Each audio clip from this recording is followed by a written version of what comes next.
Juan capítulo 15, versículos del 1 en adelante, nos dice: yo soy la vid verdadera y mi Padre es el labrador. Todo pámpano que en mí no lleva fruto, lo quitará. Y todo aquel que lleva fruto, lo limpiará para que lleve más fruto. Ya vosotros estáis limpios por la palabra que os he hablado. Permaneced en mí y yo en vosotros.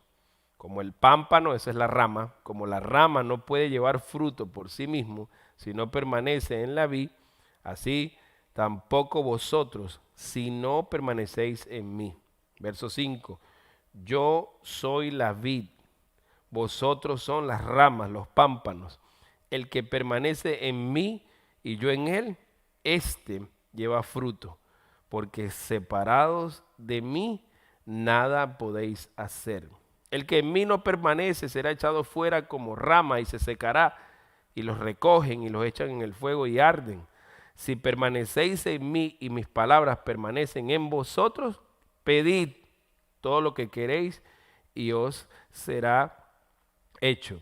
En esto es glorificado mi Padre, en que llevéis mucho fruto y seáis así mis discípulos. Palabra de Dios, podemos detenernos ahí. Y la vida de nosotros está diseñada desde el principio para ser fructíferos, ¿no? Desde que el Señor nos envía, desde que se da la noticia de que estamos en el vientre, para la mayoría de la gente es una alegría saber que un nuevo ser humano viene. Ya es el fruto de la alegría, del gozo, del saber. Obviamente para otras personas es motivo a veces de dolor o no se lo esperan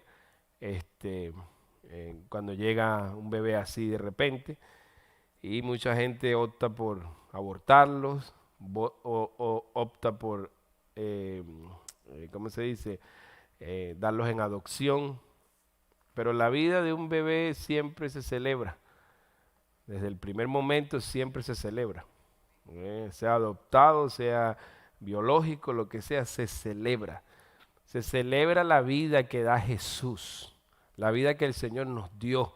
Eso es lo que es el fruto. Cristo murió en la cruz del Calvario por las almas, murió por el ser humano, ni siquiera murió por la creación, hablando de la tierra, de los animales, no murió por los ángeles. Los ángeles no tienen redención. Satanás y todo el grupo que se rebeló contra Dios en el cielo no tienen redención. No hay forma que puedan ellos agarrarse del sacrificio de Cristo. Ese sacrificio es único para usted y para mí. Por eso Él se llama la vid. Yo soy la vid, yo soy la raíz, la que sustenta el árbol completo, la que sustenta las ramas, la que hace posible que la gente dé fruto. Por eso es que cada ramita que sale en esta alegoría que el Señor nos está dando es un ser humano que sale. El Señor sustenta a cada ser humano, a cada uno. Ningún ser humano es un accidente en este mundo, ninguno, sean las circunstancias que sea. Y entendemos que hay circunstancias traumáticas, difíciles, especialmente cuando una persona es violada y de esa unión sale un bebé, pero hay opciones, hay opciones. La mayoría son dados en adopción, la mayoría son pasados a otra familia. Y eso es el debate grande que hay en esta nación, ¿no? Siempre con la cuestión del aborto. Es difícil ver cómo vidas son aniquiladas en medio de los abortos, y las agendas políticas son demasiado pesadas. Obviamente la gente está sin Dios y toman decisiones basadas en sus propios razonamientos y pensamientos. Y por eso es que la iglesia siempre tiene un papel controversial, porque nosotros siempre creemos en las opciones, especialmente la de adopción. ¿Por qué quitarle la vida a un niño cuando se puede dar en adopción? Entonces, claro, a eso se suma la madre que fue víctima de esa situación y tiene que crecer el bebé en su vientre todos los días recordando lo que sucedió. Todo eso se entiende, eso es difícil y es duro, especialmente en una persona que sufre de algo así. También tenemos los casos de bebés con esos exámenes ahora que van a venir con impedimentos físicos. Déjame contarles un testimonio que vamos a hablar directamente del fruto. El fruto que da el Señor es no solamente a nivel de la creación, sino a nivel de usted y yo. Nosotros somos fruto. Nosotros somos frutos productivos porque nuestro Creador es el origen de la vida, el origen del fruto. Eso es lo que quiere decir la vid, el que da vida y el que sustenta la humanidad. Este testimonio muy interesante, tendremos la oportunidad de escucharlo en algún momento acá, de nuestro hermano Jeffrey, afroamericano que predicó aquí en una ocasión. Muchos de ustedes lo conocen, muchos no, de la convención.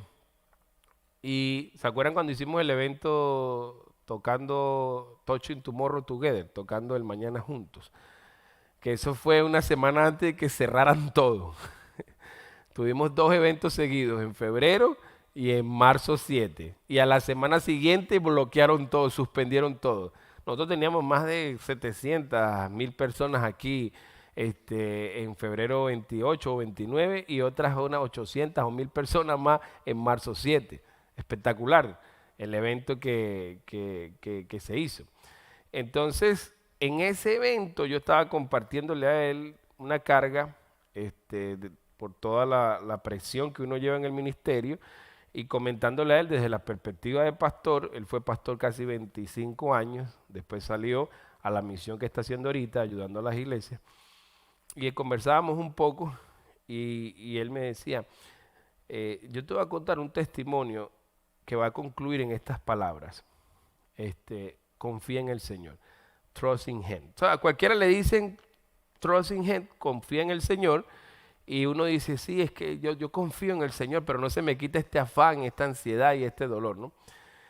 Y él empieza a contarme su testimonio de, creo que fue la cuarta hija que tuvo, el cuarto hijo que tuvo, que cuando tuvieron su primer examen, que les hacen de sangre, el doctor rápido le dijo, tienes que abortar a la esposa. Él estaba en el pastorado, siendo pastor, tienes que abortar. Eso les cayó como frío. Tiene un síndrome que no se le forma bien la columna. Y cuando nacen, nacen con toda la columna descubierta. No nacen con piel ni nada y se le ven todos los órganos en la espalda. Y va a tener la cabeza, el americano le dicen bobble head, como cabeza de globo. Van a ser deforme completamente. Tienes que abortar. Y ellos luchando, batallando, orando, fueron a un diferente médico, mismo diagnóstico. Fueron a diferente médico por tercera vez, mismo diagnóstico. Y oraban y el Señor no les decía háganlo o no lo hagan. Era silencio. Pero en sus corazones los dos sentían que como Dios le estaba mandando el bebé, así se iba a recibir. Y llegaron a la conclusión de que cuando nazca, le daremos lo mejor que podamos de él. Hasta que llegaron a un cuarto, quinto médico en todo ese proceso, ya en el sexto, séptimo mes, y el doctor les dice lo mismo. Vamos a hacer cesárea, vamos a sacar y vamos a salir de esto.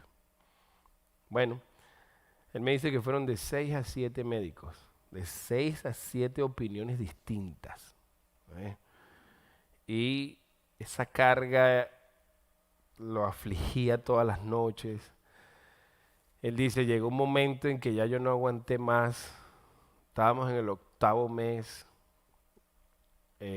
Yo la llevé ya al hospital, casi entrando al 9º. Y estando allá la dejé y regresé a casa a buscar unas cosas. Y ahí me desplomé. Ahí no pude aguantar más, caí de rodillas y lloré, me dice él. Y yo le decía al Señor, yo no firmé contigo para estas cosas. ¿Eh? Yo no quiero un bebé así. ¿Eh? No quiero. O sea, ¿qué hago con esto? Y él lloraba y lloraba y lloraba. Y lo único que escuchó en ese momento, trust in me. Confía en mí. Eso es lo bueno de Dios, que habla inglés y español también. Es bilingüe, ¿no? Y le dijo, confía en mí. Y él dice, sentí paz, pero yo no sabía cómo me iban a dar la bebé, qué iba a dar. Y me fui con eso. Llegué al hospital, mi esposa la estaban ya preparando, estaban llorando, se agarraron de mano, entraron al quirófano y era una tensión de parte de los médicos porque los médicos estaban un poco molestos porque sabían que esto se podía evitar y temprano y ellos no tomaron decisiones. Bueno, eso se complicó la cosa y él dice que una tensión tremenda había. Entonces empieza la operación, empieza la cesárea. Y él nota que llega el momento en donde ya sacan la bebé, los doctores están tapando a propósito porque saben lo que vienen, sacan, la ponen hacia un lado, pero no lo dejan ver. Y él está tenso, su esposa está cubierta por la cortina que pone, pero no dejan ver, pero él sí puede ver todo, pero no le dejan ver la bebé. Y están y se miran y se agarran la cabeza y él ya se cansó y les habló fuerte. ¿Cómo no? ¿Esto es lo que está pasando? Y entonces voltean los doctores, lo miran y le dicen, no sabemos qué pasó. Y se la entregan llorando a la niña entera, normal. Hoy en día es una profesional, está trabajando como abogada y todo. Su cabeza normal, su columna formada completamente tapada, 7 médicos, o 6 o 7, exámenes, sonogramas, todo. Y todos decían aborta, aborta, aborta. Cuando ese hombre me dijo eso, yo sabes que yo pasé por una situación con Natán, que está por ahí, a los 4 años de edad, pasamos por ese capítulo. Cuando él me está hablando en ese evento, yo empiezo a llorar porque me acuerdo de que es verdad, confía en el Señor, que fue el que nos dio la vida. Y la semana siguiente cae el bombazo, todo se cierra, todo se tranca, nadie sale y caen otras cargas sobre la vida de uno, especialmente cuando tienes una carga tan fuerte social, económica en este sitio, donde hay más de 40 personas trabajando en este lugar, donde uno no sabe si los fondos van a llegar, no van a llegar para pagarle a esas familias. Y lo que me acordaba era del hijo mío, de la hija de él y de las palabras, confía en mí, confía en el Señor. ¿Por qué? Porque Él es el que nos dio vida. Él es el que nos dio origen. ¿Eh? Y entendemos, a lo mejor hubiera salido, el niño mío no hubiera salido de la cuestión y lo tuviéramos que haber enterrado. A lo mejor su hija le hubiera salido deforme como los médicos habían dicho. Pero como quiera, hay que confiar en Él. Porque ni yo ni Él somos mejores que las personas que tienen ese tipo de bebé y ese tipo de experiencia y ese tipo de situaciones. Se sorprendería usted cuánto padre cristiano evangélico nacido de nuevo tiene que cargar con situaciones con niños deformes, con síndrome de autismo y todas esas cosas. Se sorprendería usted cuánta gente nacida de nuevo, cuánto evangélico ha tenido que enterrar a su hijo o a su hija porque le dio leucemia o le dio cáncer. Y en medio de ese dolor, en medio de esa carga que se lleva diaria de haber perdido a un ser querido, aprendieron a confiar en Él. Por eso es que la palabra del Señor lo dice así, derecho, fuerte, duro. Yo soy la vid. Yo soy el origen de la vida. Cuando usted escuche eso, es lo que Él le está diciendo: yo soy el origen de la vida, yo soy el que te formó en el vientre de tu madre. Eso es lo que está queriendo decir Él. Yo soy el que los sostengo a todos y cada uno. Conozco los pensamientos de todos. Sé de lo que tienen necesidad. Por eso dice: yo soy la vid verdadera, el verdadero, y mi Padre es el que trabaja la viña. El Señor es el que tiene los planes, es el que tiene los caminos de nosotros, es el que tiene el día y la hora en que nacemos, el día y la hora en que partimos, las calamidades que enfrentamos, los huracanes, las pestes, todas las cosas. Él está en control. Él está trabajando con cada familia en particular en medio de todas estas situaciones. En medio de todo lo que está sucediendo, el Señor está trabajando, está santificando personas, está santificando su iglesia, está trabajando con aquel que no le conoce, y hay gente que se está rindiendo al Señor, que en medio de esta situación, en donde hay crisis económica, en donde no hay comida, en donde no se sabe cómo es que se va a reactivar la economía y las cosas, están rindiéndose a Cristo. Hay otros que no, hay otros que están renegando, hay otros que siguen en sus mismos caminos, en sus mismas sinvergüenzuras y no se arrepienten de sus pecados. Pero nosotros en particular estamos siendo santificados. Estamos siendo sometidos a una prueba que no tenemos control, a una prueba que no tiene nada que ver con que si la pasamos o no la pasamos. La connotación de prueba en la Biblia no es algo que envía a Dios para ver si tú lo amas o no lo amas, para ver si tú la pasas o no la pasas. Cada prueba que viene a nuestra vida tiene que ver con la santificación, donde el Señor limpia, en donde el Señor renueva, en donde el Señor nos hace llegar a entender que separados de Él nada podemos hacer, de prepararnos para el siguiente capítulo de vida, de prepararnos para la siguiente responsabilidad que Él nos va a dar. Nosotros estamos siempre llenos de miedos, estamos llenos de inseguridades, estamos llenos de afanes, de ansiedades, estamos llenos de enfermedades por todos lados. Hablábamos de los 60 millones de personas que mueren todos los años, y ahora hay que sumarle 400,000 más al año, si no me equivoco, igual el conteo a nivel mundial por este nuevo virus. Pero al año se suicidan, para su información, más de 700,000 personas en el mundo. ¿Qué vacuna contra eso? Al año más de 1 millón de personas son asesinados de formas violentas en el mundo. Más de 5 o 6 millones de personas mueren por infartos, por problemas en el corazón. Entonces, en medio de todo lo que estamos viviendo, necesitamos entender que el origen de nuestra vida es el Señor, que el que nos sostiene como un árbol que tiene ramas, sostiene las ramas, así nos sostiene el Señor. Nosotros somos incapaces de hacer algo, de ser algo para autopreservar la vida. Eso es un concepto erróneo. El que preserva la vida de nosotros, ese es el Señor, en donde quiera que estemos.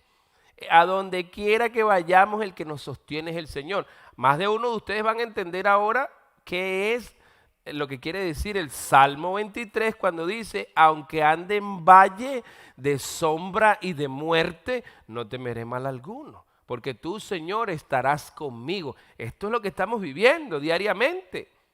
Esto es la novedad nada más.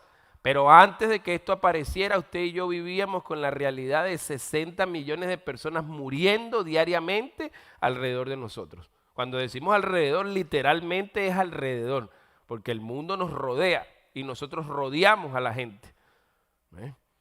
La muerte es algo que diariamente toca la puerta de muchas familias en el mundo. También al año nacen 85 millones de nuevos bebés. Se van 60, pero nacen 85 millones. Entonces la vida es el fruto directo. Por eso se celebra, por eso se aprecia, por eso se ama. Por eso Jesucristo dio la vida por las almas. Y usted y yo como iglesia tenemos el mensaje de vida que aviva, que le hace entender a la gente que no es un accidente, que el origen de cada persona viene del Señor. No importa si cree o no cree en Dios, la persona es obra de Dios. El verso 2 dice, toda rama que en mí no lleva fruto, la quitará. Y todo aquel que lleva fruto, lo limpiará para que lleve más fruto. ¿Qué es lo normal que nos pasa? Estamos buscando a Dios, dejamos la vida antigua y emprendemos una vida nueva en Cristo. Y vamos bien, pero de repente empiezan a caernos huracanes, empiezan a caernos gripes, empiezan a caernos terremotos, empiezan a caer un montón de cosas alrededor de nosotros. Y hay la tendencia de decir, yo antes de conocer a Cristo no tenía todos estos problemas. Ahora tengo problemas de conciencia porque antes decía groserías y mentía y hacía lo que me daba la gana y no tenía problemas, sino que lo dejaba pasar y dormía tranquilo. Pero ahora no. Ahora la cosa más pequeña que decimos, que sabemos que no es cierto, nos molesta. ¿Eh? Y hay veces que uno dice, y sabes qué, discúlpame porque no te dije la verdad, te la dije a medias. Y hay gente que dice, pero cualquiera dice una mentira. No, es que yo no soy cualquiera. Yo nací de nuevo, tengo un encuentro personal con Cristo. Mucha gente pregunta, ¿cómo sé yo si soy salvo? Usted es el único que sabe si es salvo y el Señor. ¿Por qué? Porque usted es el único que sabe cómo se siente cuando comete un pecado. Yo no sé cómo te sientes. Yo te puedo decir cómo me sentía yo, o cómo me sentí yo, o cómo me siento yo cuando le fallo a la gente que está alrededor mío o al Señor. ¿Eh? Pero eso es entre tú y Dios. Entonces él dice, si tú no estás llevando fruto, ¿cómo es que se puede estar vivo y no llevar fruto? Seguir andando en los caminos que andábamos. Una persona que está contribuyendo a la idolatría, al adulterio, al robo, a la fornicación, al asesinato, al faltarle el respeto a los padres, a no honrarlos, a estar codiciando la mujer del prójimo, a estar codiciando las cosas que el prójimo tiene. Codiciar es un deseo nocivo, malo, al que lleva a la gente hasta hacerlo inconcebible para poder obtener algo. ¿Eh? Esa es la que es codicia, ¿no? Ese es el que no lleva fruto. Ese es el que está pecando. Ese es el que de repente dice que cree en Dios, pero intelectualmente, pero que no ha tenido una transformación interna en Cristo. Y por eso continúa perseverando en su vida de pecado. Entonces el que está llevando fruto no es aquel que usted está mirando para saber si este lleva o no lleva. Aquel que está mirando está concentrado, aquel que está llevando fruto está concentrado en su relación personal con Dios. Él está haciendo todo lo que esté haciendo diariamente para el Señor. ¿Cómo se puede alcanzar esa vida? Sencillo, con la conciencia de que Dios existe, de que estás enfrente de la audiencia de uno. ¿Cómo te portas tú cuando te ve tu mujer? Yo me porto como me da la gana, perfecto. Pero hay quienes se portan como se les da la gana, pero cuando la mujer llega, se portan bien. Cuando llega la mamá, ¿cómo se portan los hijos cuando los padres no están? Queremos pensar que bien. Y si no se están portando bien y te ven llegar, ¿qué pasa? Pretenden que se están portando bien. Pero tú sabes que algo no está bien. ¿Eh? Entonces tú mismo analízate. ¿Cuál es tu conducta cuando la gente te ve? ¿Es la misma? ¿No es la misma? ¿Hablas igual delante de la gente como cuando la gente no está? ¿Piensas igual cuando la gente no está? Tú quieres saber si tú tienes una relación personal y estás llevando fruto con Dios. Hazte esas preguntas nada más. Yo pensaba, pastor, que llevar fruto era repartir cajas de alimento. No, ese no es el fruto del que está hablando la Escritura. Esas son obras que produce la fe que tenemos en Dios para ayudar a otros. ¿Eh? Porque si no, entonces la salvación fuera por repartir cajas. La salvación fuera por dar remedios. La salvación fuera por llevar a todo el que nos encontramos en la calle a su casa, para que el sol no le caiga y la lluvia. Eso es obras. Eso simplemente son acciones, producto de una relación que tenemos con el Señor. Pero las obras no te hacen salvo. Lo que te hace salvo, lo que verdaderamente te rescata de la vida de pecado, es aceptar el sacrificio de Cristo en la cruz. Arrepentirte como se arrepintió aquel ladrón que estaba en la cruz y aceptó al Señor. Hay gente que dice, yo voy a empezar a portarme bien primero, voy a empezar a dejar de fumar droga, voy a empezar a dejar de fumar cigarro, de fumar alcohol, hasta ahora hasta alcohol se fuma también, de beber alcohol, y empiezan a añadirle a su vida una serie de requisitos para después entonces entregarse a Cristo. Voy a dejar de ser chismosa o chismoso, voy a dejar de ser mentiroso o mentirosa, me entrego mejor en enero. Tú sabes que todas las dietas empiezan en enero, ¿no? Pues la gente, me imagino, que se pone a dieta del mal, del pecado, en enero. Pero lo que es diciembre, vámonos por ir para abajo con todo lo que haya. Entonces la gente le atribuye a la salvación que tengo que dejar de drogarme, que tengo que dejar de fumar, que tengo que dejar de beber, que tengo que dejar de mentir. No se puede. Puede que dejes de dejar de drogarte o de fumar con parchos y cosas, y puede que nunca recaigas. Pero tú no puedes esperar a dejar los vicios, a dejar la mentira, a dejar lo que somos, para entonces venir a Cristo y decirle, ahora sí, Señor, ahora sí me puedes recibir. Soy una persona que no fumo, no bebo, no digo mentiras, no digo malas palabras. Ese no es el problema. Todo lo que se hizo antes de ese momento de dejar tú mismo de mentir, de fumar, ¿quién paga por todo ese daño que se hizo? ¿Quién paga por todo ese daño que se hizo antes de que tomáramos esa actitud? Estás endeudado igual, estás preso. ¿Quién te saca de ese problema? ¿Tú no has visto que los federales buscan a ladrones y a asesinos que han cometido crímenes hace 10, 15 años atrás? Y tú no ves que cuando los agarran 10, 15 años después, los meten preso igualito. ¿No te has dado cuenta de esos programas que pasan?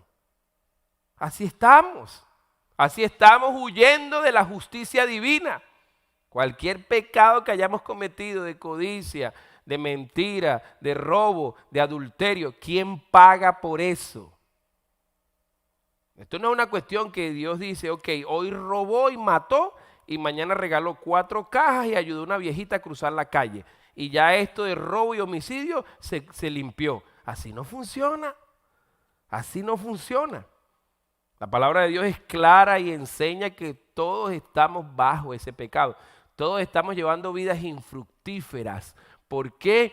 Porque estamos bajo el pecado. Por eso es que cuando Cristo aparece, Cristo nos revive, Cristo nos levanta de los muertos, hablando espiritualmente, nos saca de la condenación, nos trae a vida eterna. Hemos pasado de muerte a vida, dice la Escritura. Eso es lo importante de rendirle su vida a Jesús. Y ahora sí, estamos llevando fruto, porque el Señor que mora en aquel que le acepta, se arrepiente, lo invita a que entre en su corazón, entonces da fruto. ¿Cuál fruto? Fruto directo. Se deja la idolatría, se dejan los robos, se dejan los adulterios. Pastor, ¿y qué pasa conmigo? Que se me quitó este pecado de encima, se me quitaron de los 10, se me quitaron 9. Y todavía tengo uno en específico, ¿no? ¿Qué hago? Bueno, esa es la parte de la santificación. Aquí no estamos hablando de pérdida de salvación, aquí estamos hablando de santificación. ¿Qué pasa entonces con esa maña, ese pecado que no se va, esa pornografía que no dejo de ver, esta cuestión que no se me quita, esa codicia por las mujeres que están casadas y las mujeres que no están casadas también, teniendo yo mi propia mujer?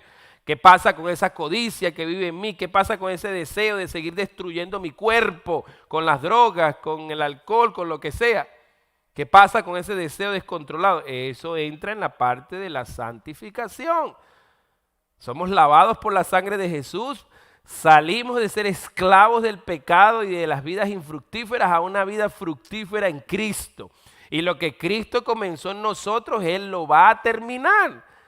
Y estas palabras nos van a nosotros poniendo en alerta. Nos ponen y nos dicen, el que lleva fruto, lo voy a limpiar, lo voy a santificar. Usted sabe cuando agarran en los jardines las flores y los árboles, después que dan fruto, los limpian y los dejan en el tronquito, pero no lo matan. ¿Qué pasa cuando viene de nuevo la temporada? Ahora está más frondoso que antes. Entonces la vida del cristiano es así, es una constante prueba. Necesitamos quitarnos, necesitamos madurar, necesitamos ir madurando.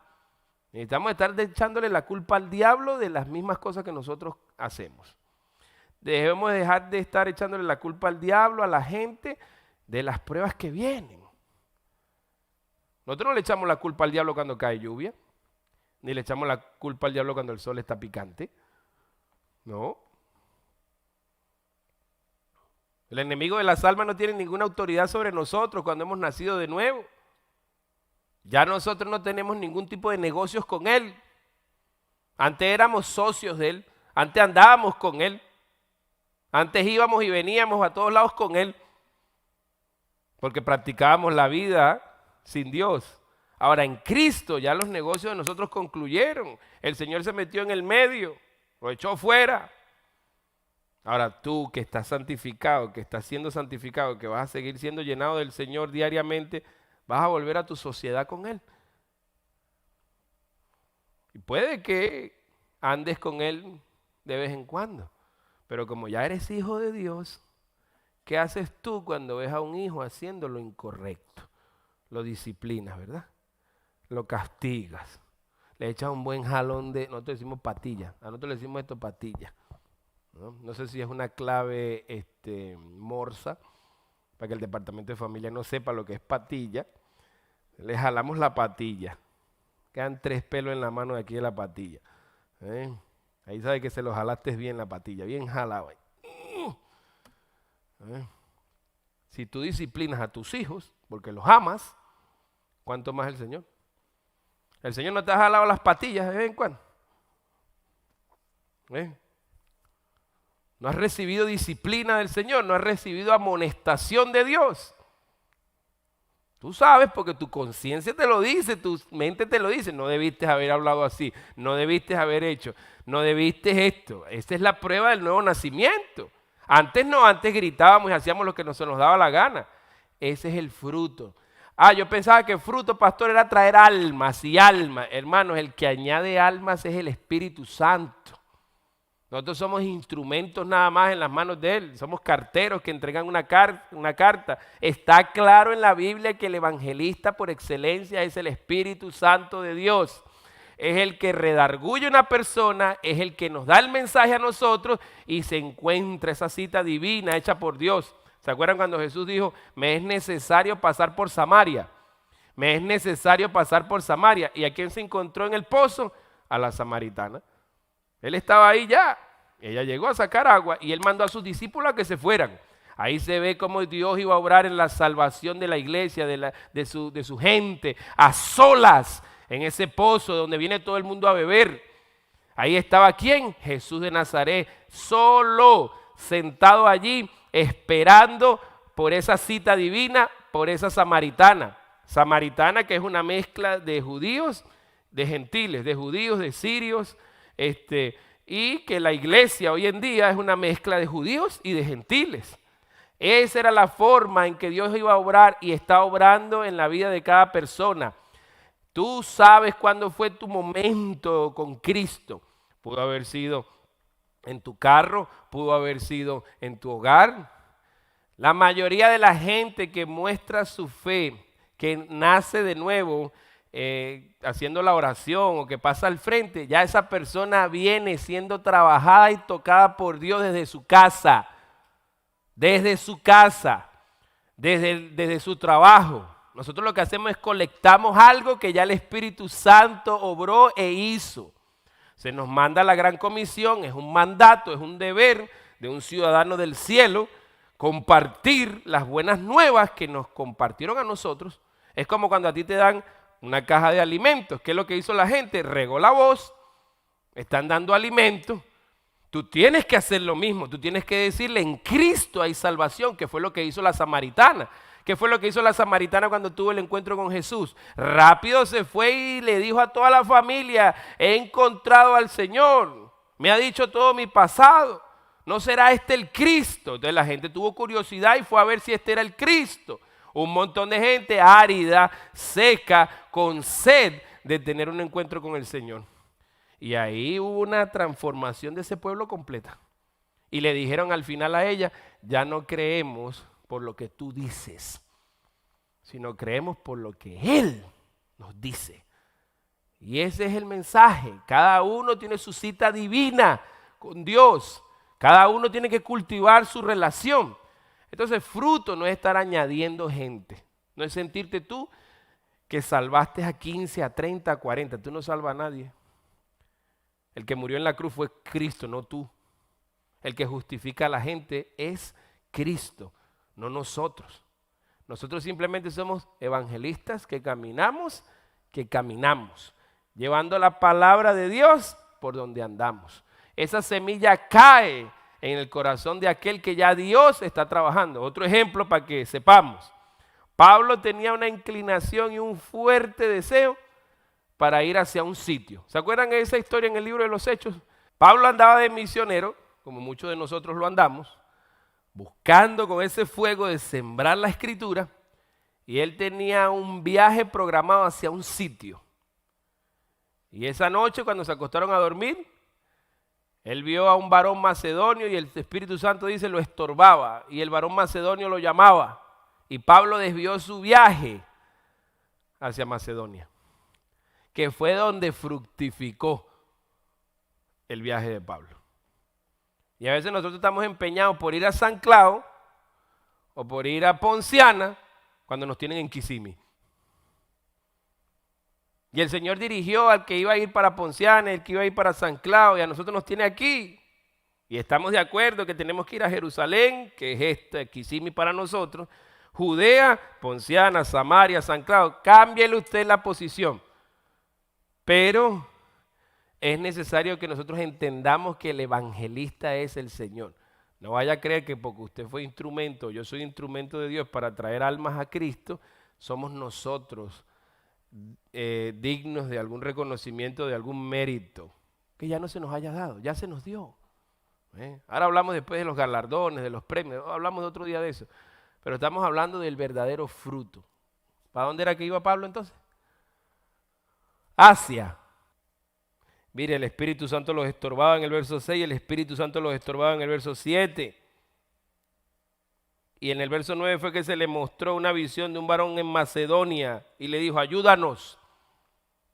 Y allí fue Pablo y predicó.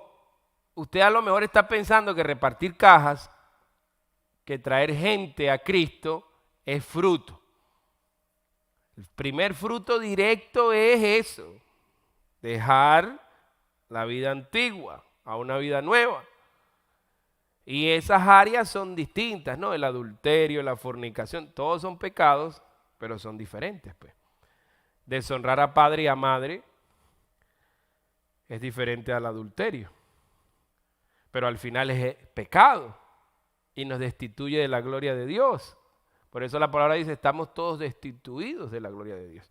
Cuando tú maltratas a tu esposa, cuando tú actúas con violencia con tu esposa, cuando tú no obedeces las leyes puestas para el beneficio de una sociedad, ¿qué estás haciendo? No te estás sujetando. Y en eso vivimos. Entonces cuando el Señor nos saca de ahí, el primer fruto que se va dando es la obediencia. Y a medida que vamos caminando, vamos tropezando, vamos cometiendo errores. Hay gente que dice, ya me arrepentí, ya pedí perdón, siento el perdón de Dios, pero mire, 3 meses después caí en este pecado otra vez. Bueno, para eso está Jesucristo. Para eso está Jesucristo. Claro, si te levantas en un sitio en donde cada vez que tú cometes un error o un pecado, te señalan 5 o 6. ¿Quiénes son los primeros que te señalan en tu casa? Si mi esposa es creyente y yo apenas estoy comenzando, ¿quién es la primera que me va a dar un marronazo en la cabeza? Ah, la esposa de uno se adelanta hasta el Espíritu Santo. Sí, la esposa cree que es el Espíritu Santo. La esposa cree que Dios la levantó para caerme con el marrón todos los días. Se parece a los que querían tirar la piedra. Cuando estábamos sin Cristo, que nos iban a tirar la piedra a nosotros, ¿qué hizo el Señor? Les dijo, el que esté libre de pecado, que zumbe la primera piedra. ¿Y qué pasó con la mujer adúltera? Nadie la apedreó. Ni siquiera Cristo la apedreó, pudiendo Cristo apedrearla. Pero eso se nos olvida, que nosotros estuvimos en la posición de la mujer adúltera.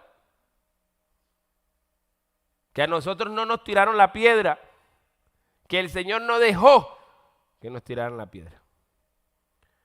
Pero después se nos olvida que nosotros fuimos esa mujer adúltera, porque como hombres también adulteramos contra Dios, le fuimos infiel a Dios. ¿Y qué pasó? El Señor nos perdonó y nos dijo, vete y no peques más. Entonces cuando el creyente peca, que cae, la misma mujer adúltera que fue perdonada, o sea, nosotros, zumba la piedra al bebé en la fe, al adolescente en la fe, y le señala su pecado, antes que el Espíritu Santo lo haga. Acuérdese, esposa y esposo, que aunque estamos para velar, para ayudar a la persona que anda con nosotros, acuérdese que esto es individual. Al cielo no entramos como cuando entramos al templo para casarnos, agarrados de mano o colgados del brazo del otro. Cuando nos muramos, así muramos los dos al mismo tiempo, no entramos así. Cuando tú estás compartiendo la palabra con una persona, eres como un árbol que está dando fruto. Entonces la gente que trabaja contigo, tu familia que convive contigo, siempre te ven como ese atractivo para preguntarte sobre las verdades eternas. ¿Usted ha tenido algún conflicto con su papá alguna vez? ¿Su relación con su papá fue conflictiva, fue difícil, fue buena, fue mala? Bueno, ahí ustedes tenían un ejemplo de lo que se convierte en las relaciones matrimoniales. Cuando ustedes se casan, hay un constante conflicto. Hay tiempos de paz, hay tiempos de tranquilidad en el matrimonio, pero siempre hay una controversia. Siempre hay unos jalando para un lado.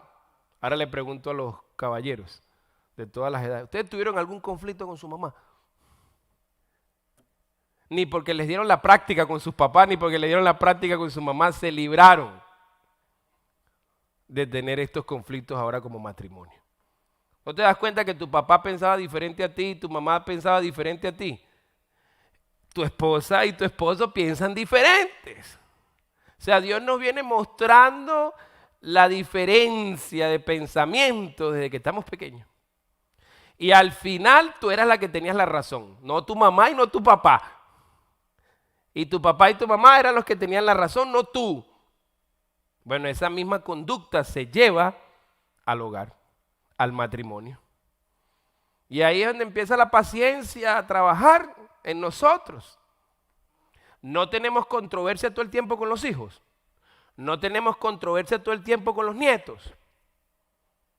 ¿No te das cuenta que ese misterio nos ronda todo el tiempo? Por eso es muy importante cuando el Señor dice, somos ramas pegadas a Él, al árbol, seamos mujer, hombre, niño, adulto, estamos pegados al árbol.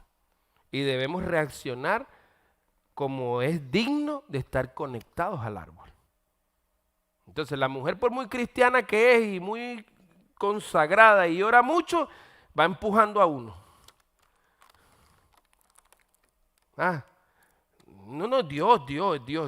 ¿Estás segura que es Dios? Digo yo. Yo no creo que es de Dios que tú me tengas durmiendo en un cuarto de la cama. Mi esposa se agarra los 3 cuartos de la cama. Ni porque se compró una king size. Por alguna razón duermen como medio atravesadas. Y uno tiene el cuartico de la cama. Yo lo veo eso como egoísmo. ¿Usted no lo ve eso como egoísmo, hermana? Mi esposa lo ve como comodidad. Es diferente, ¿no? Entonces, a mí me encantan las parejas nuevas.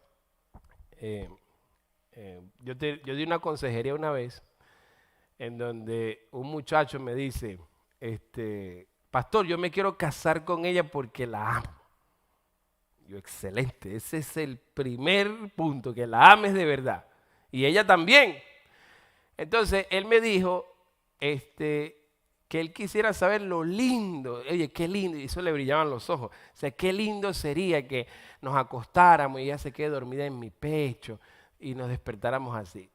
Yo no aguanté la risa, yo le dije, varón, eso está precioso, eso está bello. Pero a los 15 minutos se te duerme el brazo. Y uno empieza ya con el brazo dormido y el hormigueo. Pero a ellas no se les duerme la cabeza, no sé por qué. A uno es el que se le duerme el brazo. Y uno empieza a buscar de acomodarse y medio ponerse de lado. Yo soy el primero que doy la espalda. Claro, porque mi amor, que la sangre tiene que regresar al otro lado. Pero la gente cuando empieza una relación no saben a qué se van a enfrentar. No pasan 2 semanas, 3 semanas o un mes cuando ya viene la primera consejería postmatrimonial. Después están las pre y las post. Y tienen que ver con el que no me hace caso.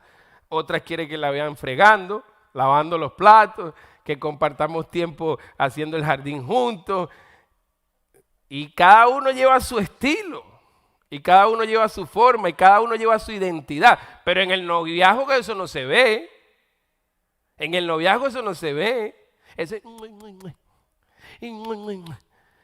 hasta ir a la iglesia es divertido. Claro, pues ahí paso tiempo con la novia. Es la única forma que el suegro me deje estar con la novia. Para la iglesia, pues vamos. A mí me metieron hasta en iglesias católicas, siendo yo habiendo nacido de nuevo. Acepté ir 2 veces a iglesias católicas habiendo nacido de nuevo. Y entonces la suegra empezó a criticarme, a decirle a mi esposa que por qué yo no me paraba y me sentaba cuando era el momento de pararse y sentarse.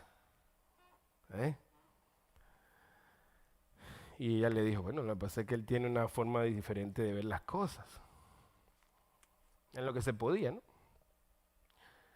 Pero ya la segunda, tercera vez que me invitaron, dicen, no más. Venga usted para la mía. No, nosotros somos católicos, apostólicos y romanos. Perfecto. Yo me voy a casar con su hija, no con ustedes. Y el tiempo pasó. No caímos nunca en conflicto por ese tópico. Y Dios nos dio la bendición de poder bautizar a mis suegros y a mi cuñado y todas esas cosas. Después de 20 años. Pero cuando tú empiezas una relación con Cristo, esa relación se ve afectada, ahí va la enseñanza. Porque al igual que usted quiere dominar a su esposo, quiere dominar a su esposa, quiere dominar a sus hijos, quiere dominar el entorno, pretende decirle a su nuevo esposo, a Cristo Jesús, cómo es que él tiene que contestar sus oraciones, cómo es que él tiene que proceder en la vida suya. Hay un dicho que no sé si usted lo escucha, ¿no? Lo ancho para usted y lo angosto para mí. Ahí aprovecho y meto otra cápsula. ¿Usted no ha visto que las damas les encanta? Yo siempre lo pongo como ejemplo eso. Las mujeres siempre les gusta el helado de esta forma, este lugar, esta playa, este sitio. Y uno anda en un constante complacencia hacia la esposa. Todo el tiempo. ¿Quién es el que se arrodilla para pedir la mano? Por lo general. ¿Dónde está eso en la Biblia? ¿Quién es el que por lo general regala flores? ¿Ah? ¿Quién es el que por lo general dice mi esposa, mi reina? ¿Ah? Yo nunca he visto una mujer diciendo mi esposo, mi rey. ¿Ah? ¿Verdad que no? ¿Quién es machismo? ¿Quién es machista aquí? ¿Nosotros o las mujeres? ¿Ah? Mi señora, decimos nosotros, aquí está mi señora, aquí está mi esposa, aquí está mi reina. ¿Ah? Pero uno nunca ve a las mujeres diciéndole a uno, mi esposo, claro, porque están marcando el territorio, volando. ¿Eh? Pero ninguna dice, mi rey, mi señor. Ah, pero nosotros sí podemos decir mi señora, mi esposa, mi reina. ¿Eh? Entonces hay como un lenguaje siempre por debajo. ¿Eh? Mi esposa le encanta que ella llegó a decir que a mí no me gustaba la playa. No, a mí lo que no me gusta es que me lleven a la playa, a un agua que está quieta, que ni se mueve, que parece un pom, ¿eh? Y que me pongan como un plátano, como una teja, a llevar sol todo el día. Y a escucharla hablar de todos sus problemas y todas sus frustraciones y todas sus cosas. Es que estamos compartiendo. Es que entonces, claro, uno se queda dormido. Hermano, el crimen más grande que tú puedas cometer es en un sitio tan hermoso. Mira qué sitio tan hermoso, el agua que ni se mueve. ¿Eh? El cielo azul, la arena blanca, tú llevando sol como una teja, tu esposa descargando, hablando de sus cosas. Si tú te llegas a dormir y tú llegas a hacer un holy noise de esto, papá, el panorama cambia, el agua sale en olas, la arena se levanta un ventarrón. Te fulminan ahí mismo. Mi esposa llegó a decir que a mí no me gusta la playa. Si me gusta la playa, con olas, con un jet ski. Claro, y nos sentamos 2 horas como tejas y hablamos. Pero después vamos a nadar. Y si nos sale un tiburón, bueno, imagínate. Por eso vamos en tiempo caliente. ¿Eh? Entonces, yo siento a veces que todo el tiempo es complacer a la mujer. Pero la mujer no se pone en los zapatos de uno. Entonces respiran, porque uno es aventurero, uno es un poco más arriesgado. Esto es de parte y parte. Es una de las cosas que yo hablo en las consejerías prematrimoniales. ¿Cómo estás tú? Yo las montañas rusas ni loca me monto. Pero resulta que el tipo le salió que le encanta la adrenalina y le encantan las montañas. No, porque mi mamá me enseñó que esas montañas rusas son del diablo. ¿Eh? ¿Cómo vamos a dar fruto en un ambiente así? ¿Eh? ¿Cómo? Por eso que tiene que haber un intercambio. Claro, se le van a ocurrir ideas descabelladas como la que yo tuve, que yo me quería tirar de un avión en paracaídas. ¿Eh? Ahí sí la mujer me dijo, de una vez me dijo, no, estás casado, tienes hijos y ni siquiera me has puesto un seguro de vida. ¿Eh? Claro, a ese le puse pausa. Pero le dije, cuando me diagnostiquen que ya me voy, no sé, a los 70, a los 80, en lo que me digan, te quedan 6 meses, 1 año, espero en Dios no morirme en una cama postrado, esperando la muerte. No, quisiera morirme andando, caminando, en donde me agarre la crisis, que me metan en el hospital ahí en Nueva York, en Colorado, donde sea. Pero no quisiera morir en un cuarto postrado esperando la muerte. O en un asilo metido. ¿Eh? Quisiera morir disfrutando. Y cuando tú vayas a visitarme, pastor, ¿puedo orar? ¿Qué va a estar orando usted por mí? Nada, si yo ya me voy en cualquier momento. Tú te quedas aquí. Era lo que decía Jesús a las mujeres cuando estaban llorando, cuando él iba hacia la cruz. Mujeres, no lloren por mí. Lloren por ustedes y por vuestros hijos. Razón tenía Jesús. Eso es fruto, hermano, convicción. No tirarte de un paracaídas de una montaña rusa. No, no, no. Convicción al momento de partir de este mundo. Nosotros no podemos resistirnos al que nos tenemos que ir. Eso sí, sabemos que nos vamos, pero cada día lo vamos a vivir al máximo, para el Señor, disfrutando. Entonces, aquí aprovecho y pongo eso porque el fruto en una relación con Dios, presta atención, es así. No puede ser que Dios conteste tus oraciones a conveniencia tuya. Lo que tú quieres, eso esperas de Dios, ¿cierto? Eso esperas de Dios. Pero cuando Dios te pide que vayas, que hables, que andes, no puedo, tengo esto que hacer, tengo lo otro, tengo aquello. Bueno, esa misma actitud se refleja en el matrimonio.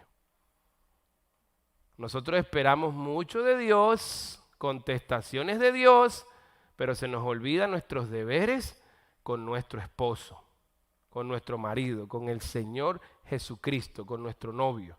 Esa misma actitud la tenemos en nuestros matrimonios. Lo veo todo el tiempo entre el hombre y la mujer.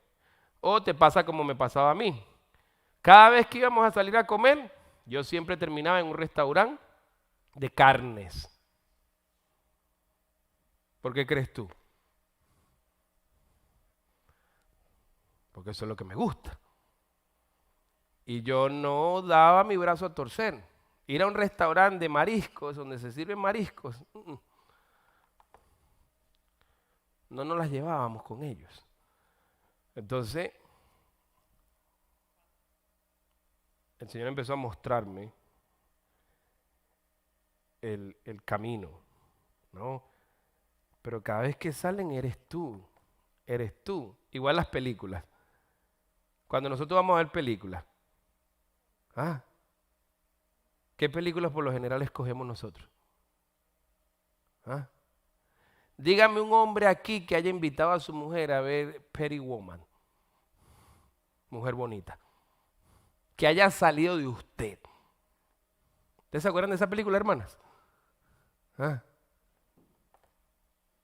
Las jovencitas de ahora no, véanla, se llama así Pretty Woman. Ay, pastor recomendó una película mundana. La película más mundana que usted puede ver, la ve saliendo de la Iglesia Bautista Central. La vida. Por lo general, ¿qué es lo que pasa cuando vamos en pareja? Yo soy uno que me gusta, vamos a ver los Avengers. O vamos a ver que te gusta a ti, Wyatt Earp, ¿no? Es que te gusta ver esas películas de vaqueros, ¿no? ¿Tú sabes quién es Wyatt Earp, viejo? Claro, más nada. Clint Eastwood. Más nada. Entonces, nunca se complacen a las esposas. Entonces, cuando se ponen a ver esas películas, hermano, ay, Dios mío. Mi esposa me puso a ver una película, ¿cómo se llama, mi amor? El Notebook. Notebook, se llama así. Yo a mitad de película dije, aquí hay un complot aquí. Yo estaba llorando y decía, ¿qué es esto? Yo no sabía que yo tenía estas cosas adentro de mí. La película me tocó de una forma excepcional, ¿no? Y eso lo pone a uno a pensar, ¿no? Al final terminan, creo que los dos terminan viejitos, ¿no? En un asilo y todo. No, la película, hermano, le voltea a uno el casco completo. Pues mi esposa celebraba lo que estaba pasando en mí. Por fin. Eso es de lado y lado. Tú no quieres estar llevando a las mujeres a donde uno quiere y a uno le gusta. Y ella viceversa, ¿no?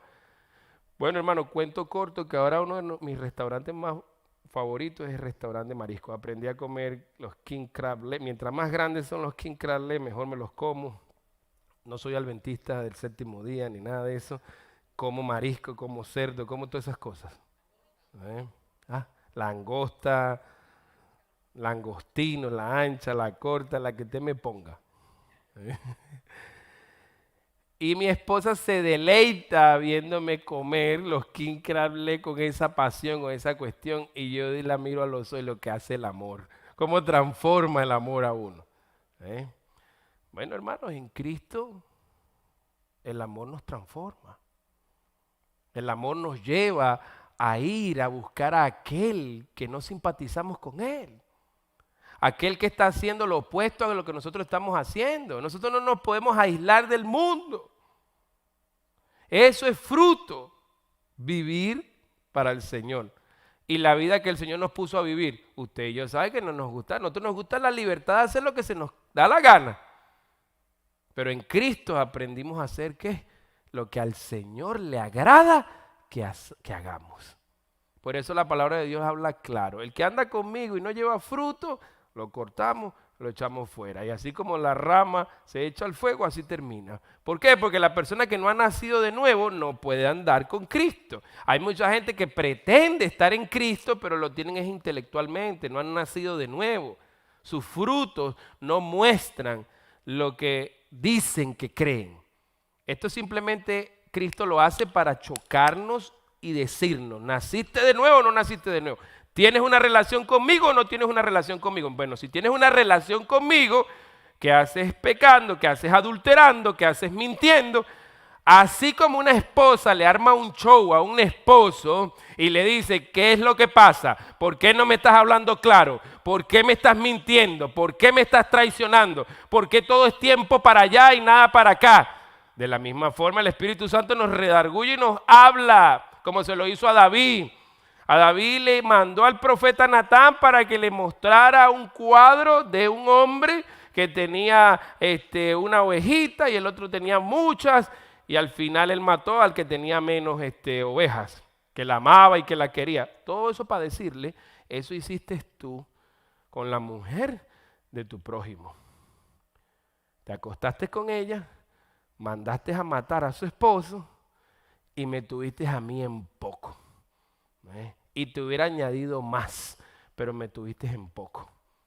Ahí vemos al Señor reclamándole a su esposa, al rey David, ¿qué fue lo que hiciste? Y vino la consecuencia. Y le dijo, no tendrás paz, y la espada se levantará de entre tu casa, y tu prójimo se acostará con las mujeres tuyas. ¿Y quién se lo hizo? Absalón, su hijo primogénito, al que él más amaba. Entonces, cuando vamos a hablar de fruto y vamos a hablar de una relación personal con Dios, entendamos que así como a usted le encanta reclamar y demandar cosas y que la complazcan y que lo complazcan, acuérdese que el Señor también demanda lealtad y fidelidad hacia Él. Concluimos simplemente con el verso 3 que dice, ya vosotros estáis limpios por la palabra que os he hablado. Permaneced en mí y yo en vosotros. Como la rama no puede llevar fruto por sí mismo si no permanece en la vid, así tampoco vosotros si no permanecéis en mí. Yo soy la vid, vosotros los pámpanos. El que permanece en mí y yo en él, este lleva mucho fruto, porque separados de mí nada podéis hacer. El que en mí no permanece será echado fuera como pámpano y se secará, y los recogen y los echan en el fuego y arden. Si permanecéis en mí y mis palabras permanecen en vosotros, ahí vamos. Pedid todo lo que queréis y os será hecho. ¿Hay una condición o no hay una condición? Si permanecen en mí y yo en vosotros, entonces pida. Es lo mismo un matrimonio, una pareja, es la misma cuestión. No podemos estar rogándole a Dios y rogándole a Dios, bendíceme con nietos, bendíceme con nietas, bendíceme con sobrinos, bendíceme con el trabajo, bendíceme con aquello, bendíceme con lo otro, esto es lo que quiero, esto es lo que quiero. Ay, no me gusta, pero cuando te piden no me gusta, entonces eso es aburrido. Como mi esposa que me quería tener en la playa sentado como un plátano. De hecho, más nunca pude ir a playas con olas, porque le dan miedo las olas. Entonces uno cede por mucho tiempo. Hasta que llega un momento y uno dice, a mí me gustan las olas. A mí me gustan las olas. Pero tú no me acompañas a las olas. Tengo entendido que al Señor le gustan las olas también.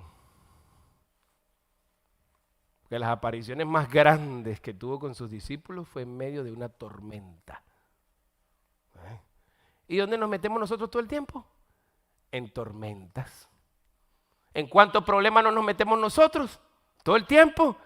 No andamos de tribulación en tribulación y de errores en errores. Y si al Señor no le gustara aparecerse en la tempestad tuya y mía, ¿cómo quedaríamos?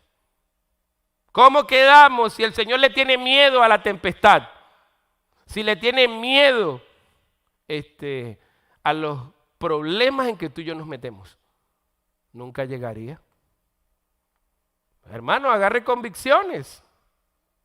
Y acuérdense que el Señor le gusta donde no hay camino, donde las montañas son más altas, en donde las peores tormentas azotan. Ahí es donde vamos a encontrar a Jesús. La aplicación es sencilla.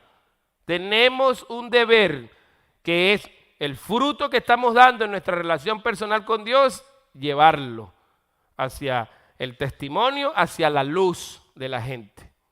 Y imagínense una iglesia que le dice a Cristo, no, Señor, eso no me gusta, yo estoy más cómodo aquí. No, Señor, no hay aire acondicionado. No, Señor, pican los mosquitos. No, Señor, los pescados mejor los compro en Publix. No, es lo que vemos un montón de gente buscando su propia comodidad. Y la iglesia, el que verdaderamente quiere ganar almas o sumarse al ejército del Señor, tiene muchos retos, muchos talentos, e inclusive salir del encierro, como hicimos ayer, para estar en contacto con el perdido. Ya es tiempo, iglesia, de seguir reactivándonos, seguimos orando por sus convicciones, pero recomendamos 100% que si usted tiene condiciones preexistentes, se cuide. Y si no las tiene, se cuide también. Pero tenemos un deber. Se nos mandó a cumplir la gran comisión. Y cierro con este pensamiento. Mujer que estás casada y hombre que estás casado. Acuérdate que los dos piensan diferente. Y no es justo que estemos siempre haciendo lo que a ti te gusta, pero no lo que a nosotros nos gusta. Necesitamos encontrarnos. Y que no todo sea para allá, ni todo sea para acá. A mí me permitieron disfrutar de las olas de nuevo. Pero yo aprendí a comer mariscos que no me gustaban en lo absoluto. La relación es así. Y yo sé que a ustedes les da dolores de cabeza nuestros inventos. Pero a nosotros nos da dolores de cabeza su aburrimiento. Yo sé que a nosotros, ¿cómo fue que dije? El pensamiento fue tan profundo que tú te quedaste con el cable cruzado. ¿Tú viste cómo le hizo la vuelta la cabeza? Yo tengo un chiste por ahí. Un hombre tú no le puedes dejar que cruce la calle si está masticando chicle.